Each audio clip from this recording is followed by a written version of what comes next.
about Jesus. I can go to my course mates and I can pray for them. I can go to my lecturers and I can tell them about Jesus Christ. Why? Because now it's intimacy. Now it's relationship. Now I can walk in boldness because I'm filled with the Holy Spirit.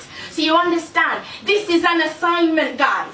This is an assignment. When we go into these places, the best advice I can tell you guys is to live recklessly. Live recklessly and ferociously in love with Jesus Christ, because he wants to roar through your life. I came to university on Monday, Tuesday, Wednesday, Thursday, Friday. I was in the club. You see me there again. I was giving myself reading weeks. My first year, my goal was to get 40%. And guess what? I got 41 and scraped getting into my second year. I was prideful. There was idols in my heart, addictions in my soul, such as one of them being makeup. All of the things that we come into university to do, you need to ask yourself, what is your goal? What are your eyes going to be set on? I need to understand what my assignment was. Because you understand, you come into university and you're thinking about, yeah, I need to get my new nails. I need to get my new nails. What about the nails on the cross? What about the nails on the cross? You're like, oh yeah, I need to get my hair, I need to get all of this. What about the mind of Christ? Do you have the mind of Christ? I need to get my outfit done. I need to get my fit, all of this kind of stuff. I need to wear this type of stuff. What about your armor? Are you dressed in the armor of God? People don't understand. This is a battlefield. This is war. This is war. This is an assignment. We are an army of females here today in this place. Do you understand that there are principalities and powers that have been assigned to this university, that have been sitting on this university for generations? Who are you is what they're asking. Come and try me. I will get you with the lust of the flesh, the lust of the eye, the pride of life. These principalities have sat here and they've been strengthened and strengthened and strengthened. Who? By who? By who? By other students who are indulging. Who are indulging in all of the things that we have not been called to indulge in. Do you understand? People who are living life, the worldly thing. There's a principality of worldliness that just infests universities. Why? Why do we have this? Because we're called to be alive. Because we're called to come into this place and conform it to the image of Jesus Christ. We're called to be lights, guys. We're called to come into places. This is the thing, okay. This is the thing. We come to university and we're like, oh yeah, you know, uni, you know, what can I offer? These types of things. Do you know who you are?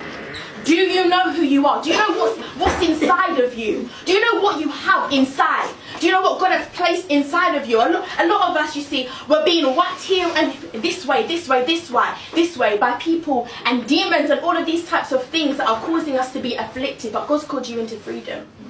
God's actually called you into freedom. He's called you to, he's brought you here. He's brought you here to this place so that he can break anxiety off you. He's brought you to this place so that he can break depression out of your life. He's put you in difficult situations, not so that you can be defeated, but so that you can slay your Goliaths in this place.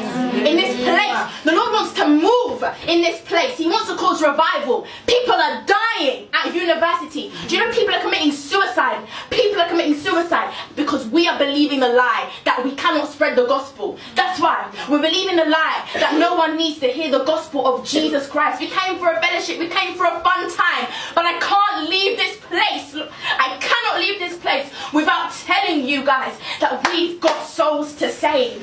We've got an identity to live in. We've got intimacy to choose. Do you understand? See, the Lord had to break me from wanting attention and allow myself to realize that I have to put the attention back onto Jesus Christ. You know, he has to receive the attention. You know, this isn't a show. It's here to show off who Jesus is. See, I came to university and I was prideful because education had become an idol of my heart. So he had to break me. You see, I was on my bed and I was lying there depressed because I wasn't doing well in my university degree. I was trying to escape from the world. I lay on my bed 5 days. I didn't eat. I didn't wash. I didn't leave my room, and I stayed there in a pity party because of my education. So the Lord used this time that I had at university to show me, these are the idols that you have in your heart. These are the idols that you have in my heart. You are confessing Christian with your mouth, but you don't reveal it through your heart. How can you allow education to keep you in bondage when I called you to freedom? So I was living that life when I wasn't doing well in my degree because I wasn't in obedience to God, and I didn't even know that I could ask God what to do with my degree when I came to university, because I thought I knew God, but I didn't know God, because I didn't even know that you could hear from God. I didn't know that he could actually be the Lord of your life. He could actually steer your life. I read